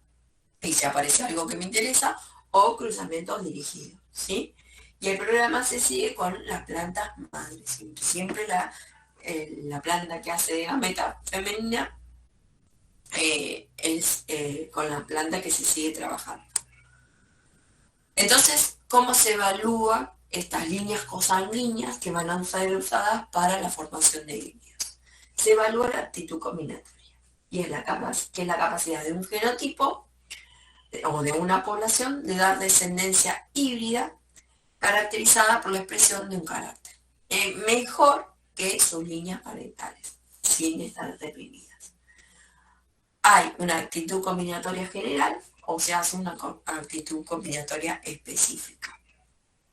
Y la actitud combinatoria es la capacidad de producir, o sea, de ver ese vigor híbrido o que se exprese la etilosis. La actitud combinatoria general es cuando se hace, consta de la evaluación de las plantas que yo tengo como futuras madres, ¿sí? Y las hago cruzar con un probador, un tester, le dice. Y es un tester común para todo. Entonces yo tengo seleccionadas 100 plantas que pueden ser usadas como progenitoras y las pruebo con un tester que ya se sabe que suele combinar bien. O sea, ya hay plantas que se usan como tester. Entonces, eso va a ser, yo tengo que dirigir ese cruzamiento. Y la F1 se prueba en distintos ámbitos. Generalmente ese tester tiene la capacidad de cómo hacer recuperar el vigor híbrido. Entonces, de esas 10, no, ¿cuántas le dije? 100. De esas 100 que tenía, bueno, ¿cuál anda mejor con el tester?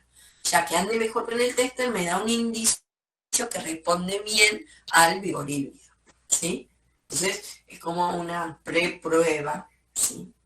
Pero bueno, de acuerdo también a los recursos financieros. No olvídense que esto es plata, es campo, es mano de obra, es emasculación, es fecundación cruzada, dirigida, ¿sí? Acá no es el caso como en las autógamas que hay que venir con el pincelito y el polen y meterle el polen a la flor. O sea, en un maíz, con que de hispanofe está bien, pongo 6 hileras, 6 hileras de hembras y una hilera de machos y ya ocurre la polinización dirigida, ¿sí? Con ese macho. Obviamente tengo que estar controlada que a los alrededores no haya variedades de polinización libre, ¿sí? Obviamente eso está súper controlado. Se evalúa la varianza genética aditiva de cada línea y permite descartar líneas de pobre comportamiento, ¿sí? Entonces, esas líneas que no responden bien al tester, ya no van a responder mejor con otros. O sea, es muy raro si que con el tester no responden, que respondan justo con la línea 83. O sea, cruzar la 1 con la 83, la 1 con la 84, eso es otra cosa. Entonces, acá está lo que les decía, un diseño de siembra. Entonces tenemos líneas cosanguíneas, hembras, por ejemplo, 4 líneas, un tester macho. Entonces yo ya está. Lo único que tuve que hacer es despanojar, ¿sí? Para evitar ese pequeño porcentaje que pueda haber de autofecundación que pueden tener las alógamas. ¿Cuáles son las características de un buen tester o de un buen probador?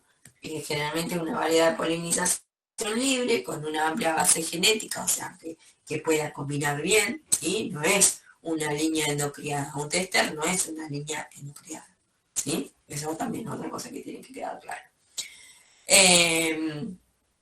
Y puede ser una generación avanzada de un híbrido, eso puede ser. Permite agrupar en...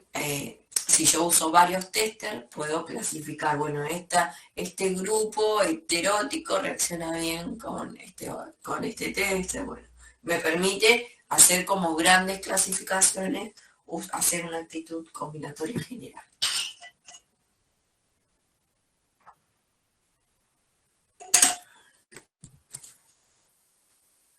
Ahora, bueno, ahí saco un bull, ¿no? Tampoco digo cuál es la mejor. Entonces se puede hacer una evaluación de la actitud combinatoria específica. Y esto es lo que yo les decía. Bueno, si tengo 100 líneas, es la 1 con la 2, la 1 con la 3, la 1 con la 4. Eso es una actitud combinatoria específica. Yo estoy dirigiendo bien el cruzamiento. La F1 se prueban en distintos ambientes para ver cómo responde esa combinación de genes.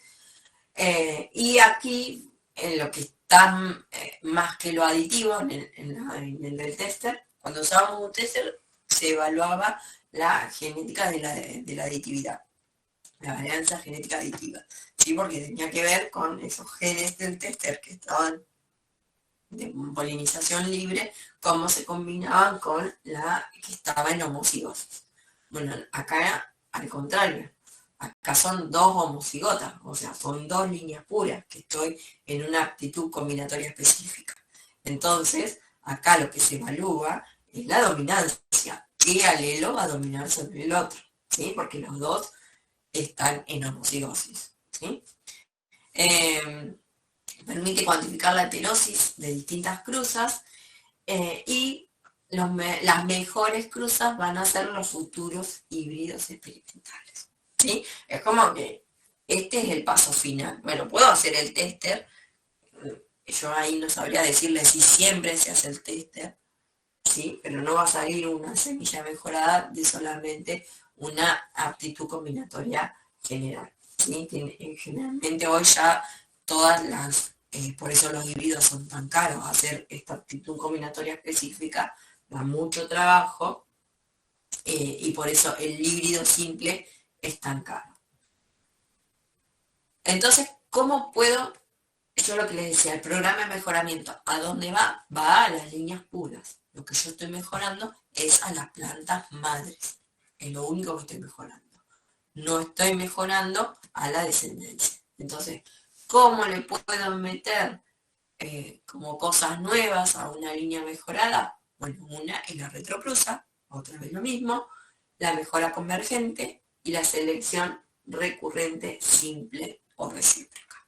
Esas son las formas de mejorar a las líneas puras, a las que, bueno, sí, yo las elegí, las llevé a endocriarse, a deprimirse, pero todavía no tengo el carácter que yo quiero. O sea, tampoco es que lo había visto el carácter. Bueno, le quiero meter algo nuevo, la retrocruza, otra vez lo mismo, vamos a meterle, por ejemplo, sanidad, genes de resistencia, ¿sí? Entonces, volvemos a lo mismo. Yo tengo una línea endocriada, le hago una retrocruza, le meto la resistencia y tengo una línea deprimida, pero con resistencia. Y eso puede ser una futura madre de un híbrido. O se puede hacer mejora convergente, que sirve para mejorar líneas, no cambiando su aptitud combinatoria específica. Entonces ahí utilizo dos líneas, A y B, por ejemplo, que difieren en algunos caracteres y que combinan bien entre sí. Entonces hubo una combinación específica, ¿sí? Y entonces las retrocruzo reiteradamente por las líneas, ahora viene el grafiquito mejor, A y B, entonces os saco una línea A' con características de B, ¿sí? Y eso también la puedo usar como futura madre. O tengo una línea muy parecida a B con características de A. Como que, fíjense cómo combina. Entonces, hago, A y B eran líneas puras, las dos tenían características que eran de interés, y le quiero meter la característica de B a A, y ahí vuelvo a cruzar con A. Y esto es como que una mejora convergente. Estoy como mezclando las dos cosas, una hibridación entre los parentales y una hibridación y una retrocruza para meter ciertas características. Entonces, tengo acá distintas líneas que pueden servir como futuras madres en un híbrido. La selección recurrente, en este caso, el tema es que hay selección, además, acá lo seleccioné, no es que estaba seleccionando. Bueno, siempre vuelvo a cruzar para recuperar el background genético de una de las líneas, y que solamente tenga algunas características de la otra línea. Era la convergente. La recurrente, se llevan ciclos alternos de selección y cruzamiento.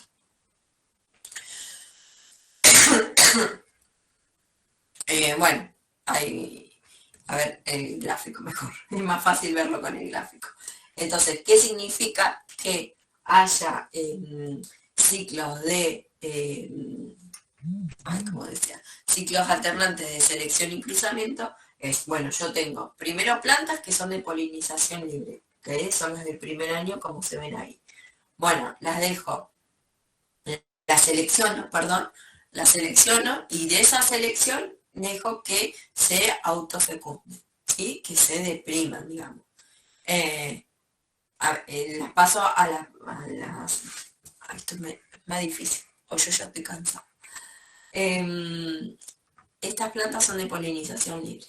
Las selecciono, las paso a parcelas, ¿sí? Como un tipo de selección genealógica. Cuando las que responden bien, por ejemplo la 3, la descarto y no la uso para generar una línea pura, ¿sí? Acá selecciono y genero línea pura. Esta mezcla de líneas puras van a servir para sembrar en la siguiente generación y ser como las plantas madres para producir. Es como que es un ciclo, esto vuelve a cerrarse. Selecciono polinización libre, genealógico, selecciono la mejor planta, la llevo a autofecundación, tengo líneas puras, la mezclo, la cultivo de nuevo y es una generación de recombinación. Y vuelvo a comenzar el ciclo. Eso, una selección recurrente simple, y la compuesta es más complicada. Y ni yo, hasta me cuesta, o sea, si la quieren ver está en el libro, pero con que estén con esta, está bien por mi parte. Entonces, esas son las formas de mejorar, vuelvo acá, a las líneas puras, ¿sí? Retrocruza, mejora convergente o selección recurrente. Simple, eso, recíproca, no era compuesta, recíproca. Entonces, una vez que mejoré, o tengo las plantas madre o ya evalué la actitud combinatoria específica, tengo la formación de híbridos. Entonces, los híbridos van a ser aquellas poblaciones que se usan para producir la semilla comercial que vemos de alógamas. Los tipos de híbridos que hay son los simples, lo que les decía, estos son como los más difíciles. O sea, después de una actitud combinatoria específica, sale el cruzamiento, sale un híbrido simple. Ese es el más caro, pero es el más, digamos, el cultivo más top. Va a ser uniforme y va a expresar la máxima heterosis. Entonces, esas semillas son las más caras. No son las más estables porque de aparecer una enfermedad, como son todas homogéneas, pierdo todo el cultivo. Entonces, han salido al mercado los híbridos dobles o los de triples de 3 vías. Ahora vamos a ver, los híbridos dobles tienen mejores rendimientos que los de 3 vías, entonces son los que están en el mercado y tienen la característica que son el resultado de 2 cruzamientos diferentes. Entonces yo cruzo A y B y después B y C y el híbrido doble es el cruzamiento de el resultado de A y B y de B y C. Ahora en la próxima diapo aparece. Eso, ¿qué pasa con esos híbridos? Tienen un background genético más grande, o sea, vienen de 4 líneas, no de 2, ¿sí? Entonces, tienen mejores propiedades o características de adaptación a los ambientes, a una enfermedad, a responder mejor. Entonces, siguen siendo caros, porque también es difícil de obtener, pero son más estables y duran más en el tiempo. O sea, duran más en el tiempo, ¿qué quiere decir? No quiere decir que yo, pero ustedes ya saben, o no lo saben, o ya lo dije, que guardarme semillas de un híbrido no tiene ningún sentido. O sea, recuerden que el híbrido es la F1, la que era todo homogéneo. ¿Qué pasaba con la F2? Era todo heterogéneo, era la mayor variabilidad. Entonces yo me quedo con semillas de híbrido para el año que viene y va a ser de gusto, voy a perder casi plata, porque los rindes no van a ser como el híbrido ese que yo compré, ¿sí? Porque me va a aparecer de todo. Van a aparecer los dominantes con los buenos caracteres y van a aparecer los recesivos, ¿sí? Entonces, Ese es el tema. Entonces, cuando digo estables en el tiempo, es que no bajen los rendimientos, o sea, o que que no sean susceptibles a enfermedades o condiciones ambientales. Entonces, el híbrido doble es el que mayor está en el, mayor porcentaje de semillas en el mercado, es lo que hay. Bueno, no solo se manifiesta el vigor híbrido en mayor rendimiento, sino tiene el mayor número de nudos, de hojas, de vainas, velocidad de crecimiento, precocidad, y a veces se busca cultivos más precoces para evitar las heladas, o bueno, eso me lo sabrán decir ustedes más, pero bueno, desde el punto de vista ambiental y de adaptación. Y lo que tiene que ver a las enfermedades e insectos, esto que les decía, bueno, la mayor plasticidad genética posible para adaptarse a las condiciones ambientales y a la aparición de patógenos.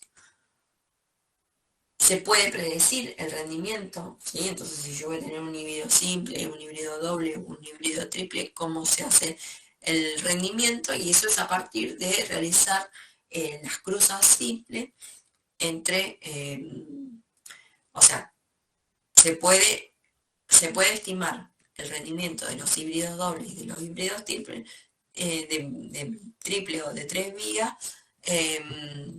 determinando el rendimiento de las cruzas simples. Y eso, el rendimiento de las cruzas simples es una evaluación de una actitud combinatoria específica, ¿sí? De estar combinando. Entonces, si se tienen estas actitudes combinatorias específicas, yo puedo estimar, bueno, cuánto va a ser el rendimiento de un híbrido doble. Esto era lo que decía. Un híbrido doble se forma por el cruzamiento entre el resultado de A por B por C por D, ¿sí? Y se estima así. Entonces, A por C es el rendimiento que me da de cruzar la línea A con la C, más el rendimiento que me da de cruzar la línea A con la D, más el rendimiento del cruzamiento de B por C y de B por D, dividido 4. Y así se estima el rendimiento que puede llegar a tener un híbrido doble. Y un híbrido triple o de 3 vías es porque acá hay una hibridación simple y se cruza con un tercero y se calcula de esta manera. Pensé que tenía un ejemplo, pero no, lo saqué. Bueno, estas son las formulitas. Entonces, a veces se puede preguntar, bueno, ¿y cómo se estima el rendimiento? ¿Va a ser mayor o va a ser menor el rendimiento de un híbrido doble? Los rendimientos disminuyen así a medida que aumenta las vías, digamos. Entonces, el mayor rendimiento lo tiene un híbrido simple, después sigue el híbrido doble y después el triple o de 3 vías. Triple no significa A por B por C, que es A por B, paréntesis, o sea, el resultado por C. ¿Sí? No son 3 líneas, o sea, no puedo cruzar 3 líneas. ¿Sí? No, por ahí parece una pavada, pero se lo pueden llegar a confundir. ¿Cuáles son los requerimientos para la producción de semilla híbrida? Bueno, primero la manifestación de la heterosis en la F1, eliminación del polen fértil, o sea, si yo quiero inducir cruzamientos específicos para tener una semilla híbrida, tengo que eliminar el polen, porque tiene, por más que sea alógama, tiene un grado de autogamia, y transferir el polen del macho a la hembra. Y bueno, esto es producción económica, de económica no tiene nada la semilla de híbridos. Bueno, acá un ejemplo, cómo se hace madre de panojadas para la producción de... Entonces, 4 líneas de plantas madres despanojadas son polinizadas por el padre que yo quiero que polinice. Esto tanto como para tester o para la actitud combinatoria específica. Bueno, y en girasol lo que pasa es que las plantas son distintas. Entonces, tenemos que esterilizar a las madres y las fecundaciones por polinizadores. Entonces, cada 2 líneas de plantas madres se pone una línea de plantas machos. Ventajas, ya más o menos lo dije, heterosis o vigor híbrido, combinar los mejores caracteres de los progenitores, cultivares uniformes, mayor producción, y acá aparece la protección de los derechos. O sea, las empresas generalmente son las dueñas de la semilla, de este conocimiento, de todo este trabajo. Puede ser cuestionable, ya hablamos algo con Susana el otro día en la consulta, quién es el dueño de la semilla. Bueno, quién es el dueño del trabajo, quién es el dueño, bueno, entonces por eso pagamos por las semillas, porque hay todo un trasfondo de lo que, lo que es un programa de mejoramiento, y para que una semilla salga al mercado, así sea por métodos convencionales, lleva de 10 a 20 años, ¿sí? Lo que es la producción y toda la investigación. Y bueno, entonces, ¿quién es dueño de la semilla? ¿Tiene derecho o no tengo derecho? Bueno, esas cosas las podemos hablar, no hay problema. Desventajas: no es posible quedarse con las semillas, mayor vulnerabilidad, mayores requerimientos, porque también comprar una semilla híbrida, compra un paquete tecnológico, entonces va asociado a cuántas veces de fertilización, al uso de herbicidas, bueno, toda la manera de coche, mayor costo, y problemas de comercialización y almacenamiento, porque tiene menor tiempo de la cosecha. Yo estoy agotada. Bibliografía 9 y 10 del cubero. No sé cuál es mi cara, pero estoy muy cansada. ¿Hay alguien ahí o me quedé sola? Acá estamos, tiempo. Minuto libre, acabado. 15 cambio. puntual. Olvídate, ya estamos para la batalla de gallo, lo rápido que fue para la Red Bull directamente, la FMS Argentina. Bueno, chicos, hago lo que puedo. Tenía que terminar. En 45 minutos la di, creo, me parece. Sí. Bueno.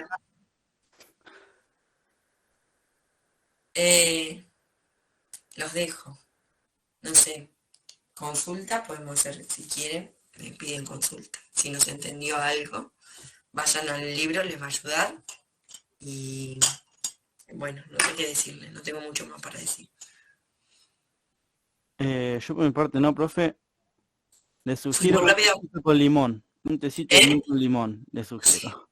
Sí, no tengo voz.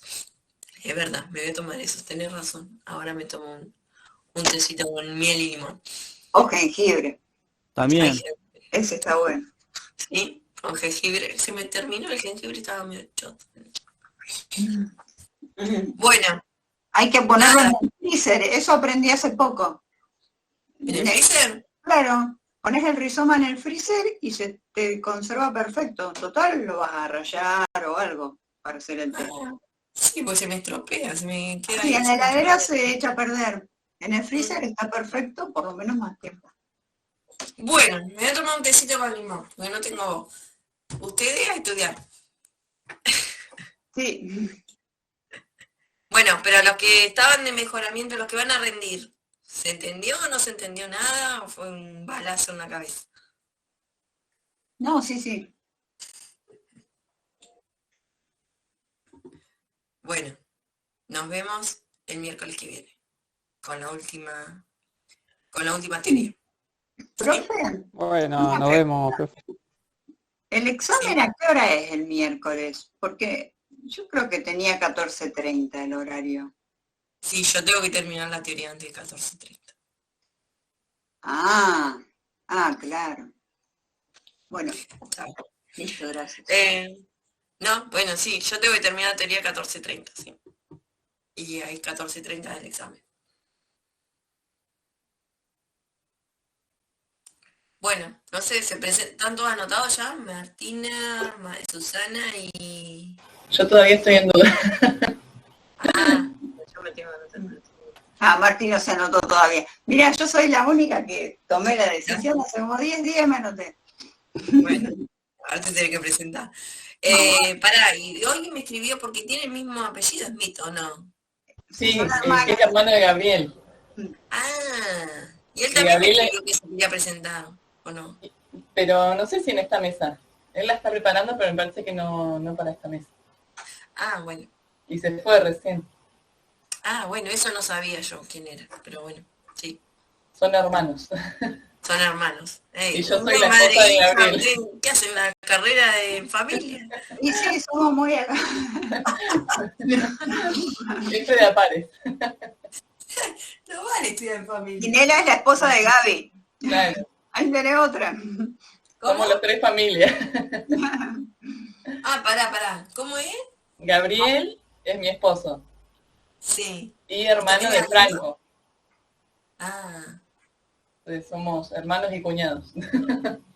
por eso, pero Gabriel no rinde, No, lo que pasa es que yo no me di cuenta que entré con la compu de él, entonces estaba la cuenta de él. Ah, yo pensé que rendía, Gaby. No.